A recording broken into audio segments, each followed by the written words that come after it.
अस्सलाम वालेकुम दोस्तों, उम्मीद करता हूँ सब दोस्त खैरियत से होंगे। दोस्तों ये 7.5 HP की मोटर लगाई है 10 सोलर पैनल के ऊपर। चलो मैंने कहा दोस्तों के साथ भी शेयर कर दें, तो मैं आपको दिखाता हूँ इन्वर्टर मोटर किस कंपनी का है और पैनल किस कंपनी के है।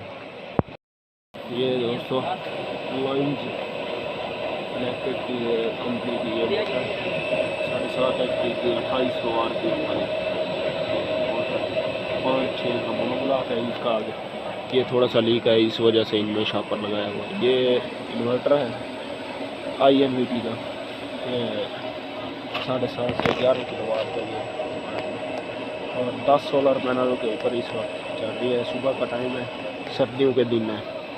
माशाल्लाह पानी भी अच्छा है। मैं आपको पानी दिखा देता हूँ और सोलर पैनल भी दिखा देता हूँ।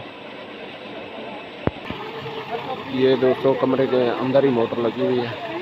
ये पानी आप देख सकते हैं, 5 HP की निकासी है और ये केबल जा रही है। ये यहाँ पे कुछ लोग भी बने हुए हैं। ये पैनल है 10 सोलर पैनल 550 वाट नीचे पड़े हुए हैं।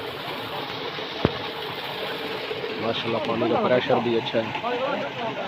अगर ये वीडियो आपको अच्छी लगे तो आप चैनल को सब्सक्राइब कर दें, वीडियो को लाइक करें। मिलेंगे अगली वीडियो में, तब तक के लिए अल्लाह हाफ़िज़।